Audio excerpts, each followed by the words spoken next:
Donc, bonjour mes chers élèves, aujourd'hui on va commencer à faire la correction de la série d'exercices, la série 2, concernant la construction de l'image obtenue par la lentille mince convergente. Commençons par le premier exercice. Donc choisis là où les bonnes réponses. Donc une lentille convergente possède, premièrement, des bords minces, des bords épais ou un centre épais. Donc, puisque c'est la lentille elle est convergente, donc il possède des bords minces. Deuxième question, une lentille divergente possède des bords minces, des bords épais, un centre épais. Donc, c'est une lentille divergente, donc elle possède des bords épais. Donc, c'est la classification géométrique qu'on a traité de le cours. La distance focale d'une lentille est la distance entre l'objet et la lentille. La lentille et l'image, le centre et la lentille, le centre de la lentille et son foyer. Donc, on a dit que la distance focale, c'est la distance entre le centre optique et l'un des foyers. Donc, c'est la réponse C. Donc, pour avoir l'image d'un objet sur un écran, il faut placer la lentille. Donc, pour avoir l'image d'un objet, par une lentille bien sûr convergente, il faut que la lentille soit entre l'écran et l'objet. Donc, tout rayon lumineux passant par le centre de lentille convergente. Donc, chaque rayon passe par le centre. Je vais dessiner un petit peu ici. Donc, une lentille qui est convergente. Voilà l'axe optique. Celle-ci, c'est le centre. Donc, chaque rayon passe par le centre, ne dévie pas.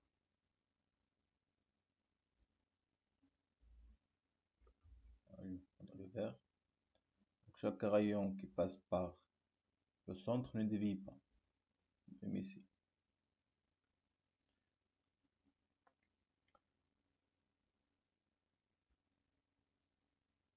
Donc, n'est pas dévié.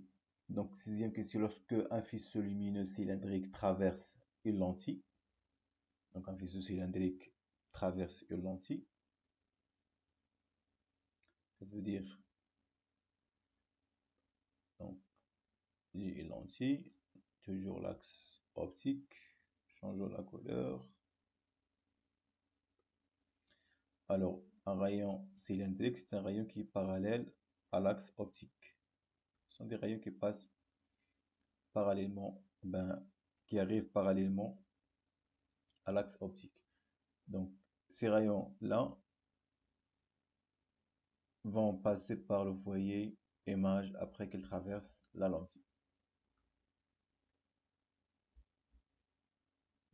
Quoi que ce soit, les rayons qui sont parallèles, ils doivent passer par le foyer de la lentille.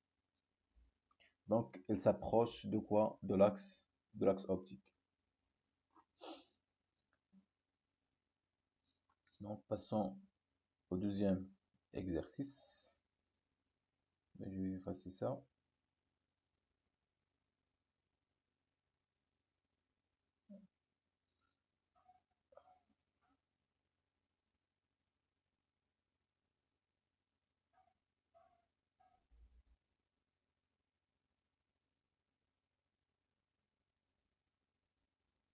Voilà. Alors, la question, j'ai choisi le bon schéma et préciser la nature de F. Ça veut dire le point F, de quoi s'agit-il? Alors, ici, c'est une lentille qui est convergente. Donc, c'est une lentille qui est convergente. Alors, les rayons ici ils sont divergents, donc c'est pas le bon choix. Ici, la lentille elle est convergente, mais on a dit que chaque rayon passe par le foyer. Il va être parallèle à l'axe optique après qu'elle traverse la lentille. Donc, si ceci est fausse, donc il ne reste que ce choix-là qui est vrai. Et le point F est appelé foyer. Alors, passons au troisième exercice. Construire l'image d'un objet. Alors, donc pour cela, il faut tracer les trois rayons particuliers, mais on va tracer que deux. On suffit de tracer deux pour avoir l'image. Donc, première question, construisez l'image A'B' de l'objet AB, recueilli sur un écran. Donc, on va placer un écran ici pour recueillir l'image de AB. Donc, on va tracer les rayons. Un rayon qui arrive parallèle à l'axe optique, on a dit qu'il va passer par le foyer image principale. De même, un rayon qui passe par le centre n'est pas dévié. Donc, ce point-là est l'image B de quoi? De l'image B' de B. C'est l'image de B. Et là, j'ai quoi? J'ai l'image de AB. C'est la question 1. Deuxième, comparer la taille de l'image à celle de l'objet. Donc, on peut comparer donc, la taille de l'image. Il est très petit, bien, il est petit par rapport à la taille de l'objet. Donc, la taille de l'image est inférieure à la taille de l'objet.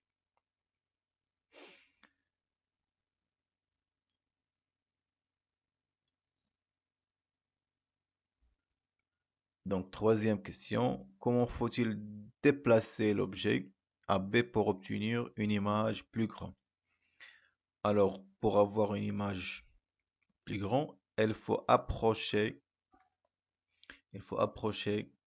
l'objet AB du foyer objet. Donc, le foyer est ici. Hein. On a le foyer, donc c'est un carreau. Je vais mettre ici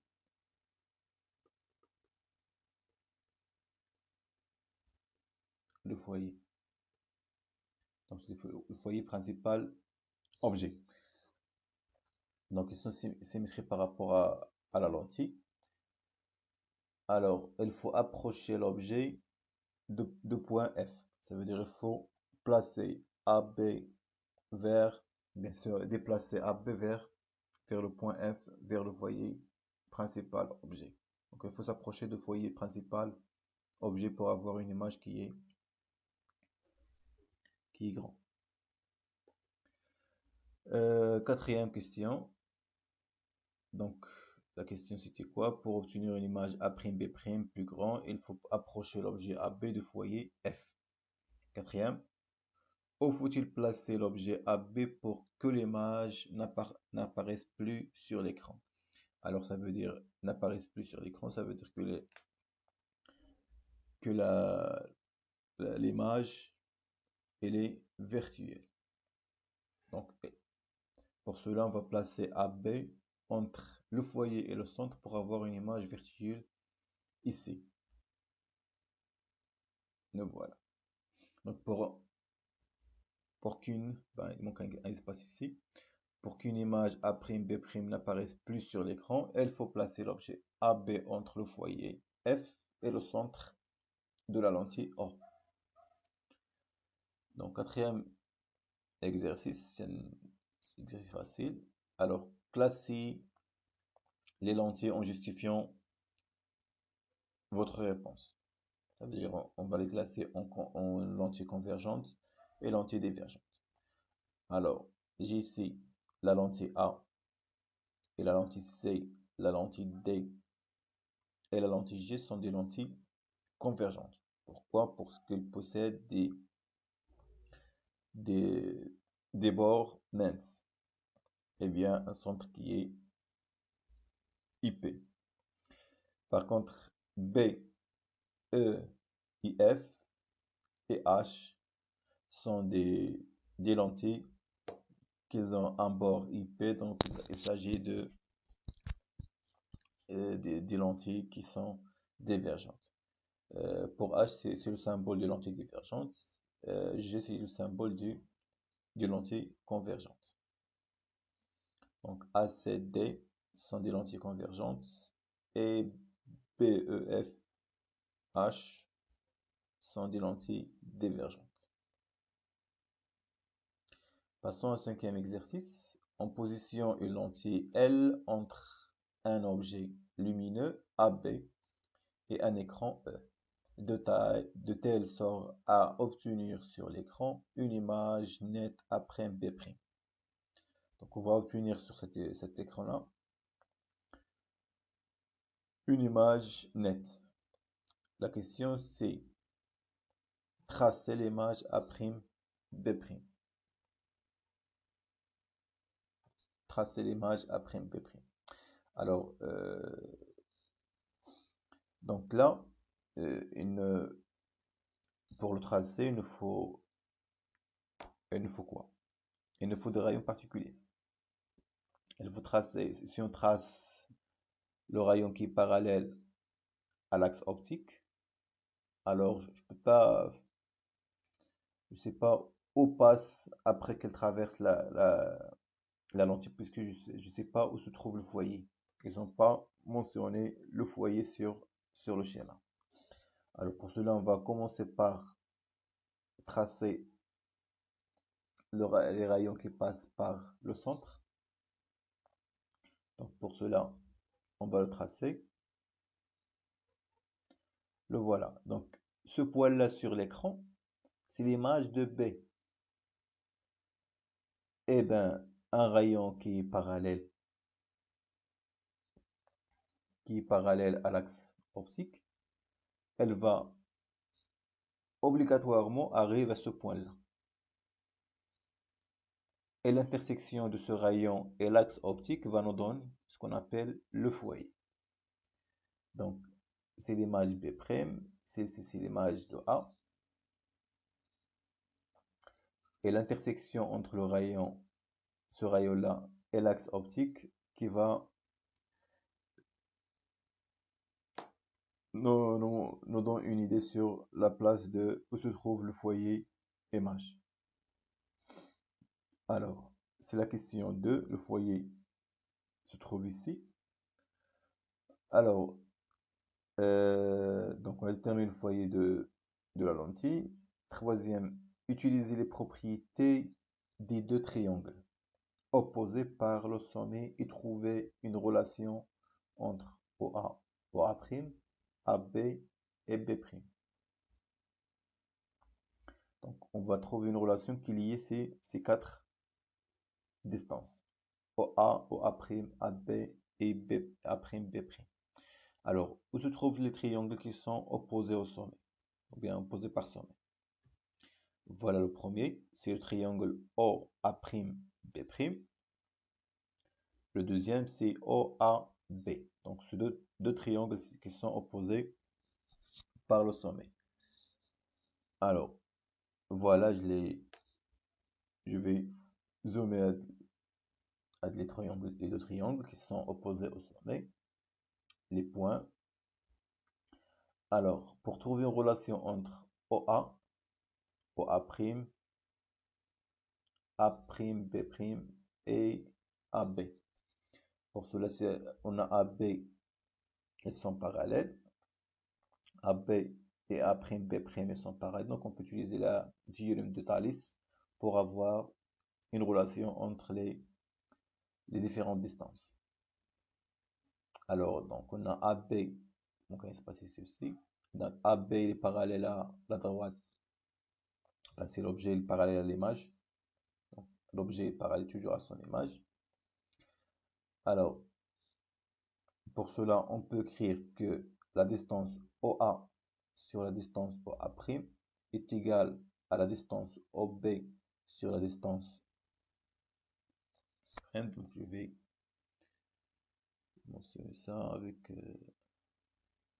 donc, comme j'ai dit, c'est la distance OA sur la distance OA' va égale la distance OB sur la distance OB' qui est égal à la distance AB sur la distance A'B'. Donc c'est la relation via théorème de Thalès. Mais il faut cette condition-là, il faut que les droites soient parallèles et les points sont alignés, bien sûr. Voilà. Donc, la relation entre OA et OA' et AB, A'B', c'est celle-ci. Donc, elles sont égales. Donc, on va déduire la relation entre les distances, les différentes distances. Donc, la relation, c'est OA sur OA', AB sur A'B', B'. Sixième exercice, bien exercice 6, calculer les dimensions réelles. Donc, on va utiliser le schéma pour extraire les dimensions réelles à partir de ce schéma. Alors, la figure se schématise à l'échelle indiquée, une expérience qui a pour but d'obtenir l'image d'un objet AB sur un écran.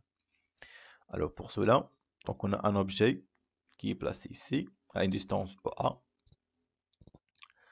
une lentille, on a des deux foyers objet et image, et l'axe optique. Mais ils ont mentionné ici une échelle. Ça veut dire que chaque carreau, bien chaque division va représenter 5 cm de l'axe dans les abscisses, alors que dans les ordonnées, elle va représenter 0,5 cm. Alors la première question, si on veut construire l'image A'B' de l'objet AB, pour cela, c'est toujours, on va tracer les rayons particuliers.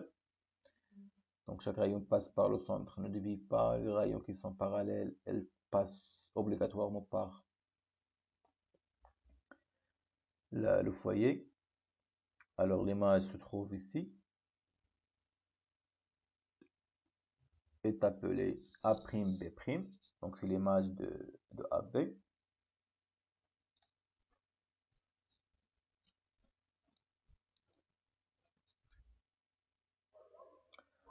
Alors, la taille de AB est A'B'.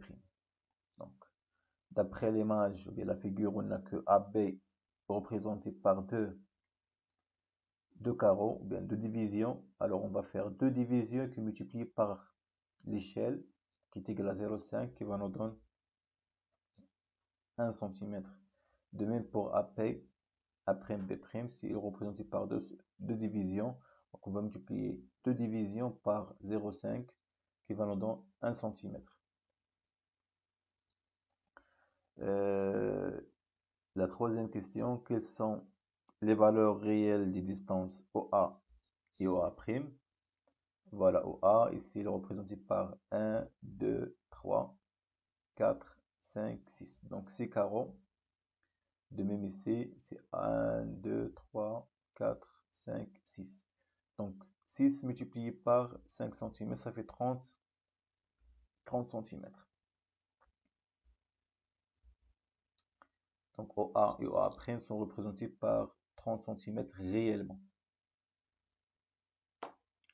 Alors on va comparer ces rapports-là. Alors les rapports, on a OA' sur OA. Donc on va prendre OA' sur OA, c'est 30 sur 30, ça fait 1, 100 unités. De même pour A'B', on va les diviser. On va faire la quotient du 2, le rapport des deux. On va trouver que c'est égal à 1. Donc d'après ces deux relations, on peut dire que OA' sur OA est égal à A'B' sur AB, puisqu'ils sont égaux à 1, les deux. Donc la relation, c'est celle-ci, c'est la même relation qu'on a trouvée lorsqu'on a utilisé le théorème de Thalès, ou la règle de Thalès. Alors, l'exercice 7, les anciens appareils photographiques permettent d'obtenir sur une pellicule l'image de l'objet situé devant l'objectif de l'appareil qui est constitué d'une lentille. Alors l'objectif d'un appareil, c'est celle-ci. Voilà. Alors, la première question, la lentille de l'objectif est-elle convergente ou divergente? Donc la lentille qui se trouve ici, est-elle donc, convergente ou bien divergente? Alors, donc, c'est une lentille qui est convergente, puisque pour faire une photo, il faut créer des images réelles. Donc l'image, ça veut dire quoi? Une image réelle, ça veut dire que l'image, donc lorsqu'on parle d'une image réelle, j'ai la lentille et j'ai ici l'axe optique.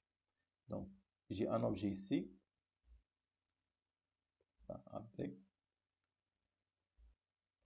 Pour avoir une image qui est réelle, il faut que l'image se trouve la, après la lentille. Je vais prendre une autre couleur. Alors, les rayons vont passer. Passer par exemple, on va placer le foyer ici. Vous voyez? Et voilà. Donc, c'est ben,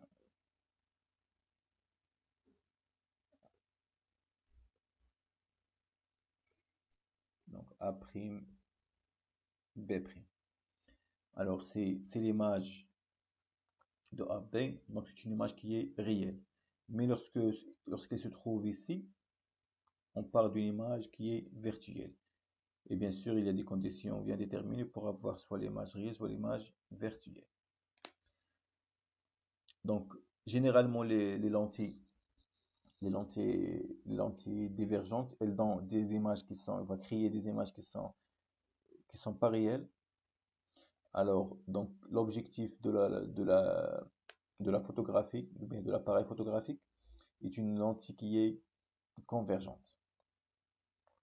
Donc, la pellicule se trouve ici. Voilà. Donc, les rayons traversent issus de l'objet. Par exemple, l'analogie qui est là.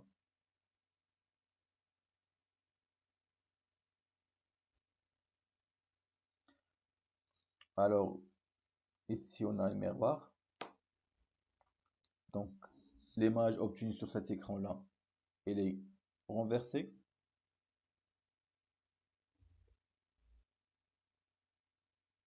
Mais l'œil qui se trouve ici voit l'image n'est pas renversée. Ça veut dire qu'une image, elle est droite. Alors, c'est le rôle de ce miroir-là qu'il va faire le rôle d'inverser l'image pour qu'elle soit droite dans l'œil de l'être humain. Ici, on a placé le prisme aussi qui va jouer le rôle de... Ben, il a le même principe qu'une lentille, il va faire renverser l'image. Bien. Donc, pour réaliser sur quoi on agit lorsqu'on réalise une mise au point. Mise au point, ça veut dire cherche le point auquel il faut avoir une image qui est nette. Alors, dans l'objectif, on a dit qu'il s'agit d'une lentille qui est convergente. Donc, l'image se, se crée sur la pellicule. La pellicule sert d'écran ici, mais elle est fixe. Alors, pour faire la mise au point, on agit sur l'objectif. Ça veut dire on va faire la rotation de l'objectif pour avoir la mise au point. Donc, pour cela, ça veut dire on va soit éloigner, soit approcher la lentille de la pellicule. Donc, on agit sur la lentille et pas l'écran. C'est pas comme l'exemple d'ici, par exemple. Je vais revenir ici. Alors, pour avoir l'image, on peut placer l'écran pour avoir une image qui est nette. Mais ici, on agit sur, pardon, on agit sur l'objet pour avoir une image qui est nette. Donc, mais ici, on agit sur quoi? Sur la lentille. On fait placer la lentille par rapport à la pellicule pour avoir quoi? Pour avoir une image qui est nette. Ça veut dire pour réaliser la mise au point. Et voilà, c'est la fin des exercices. Merci pour votre attention.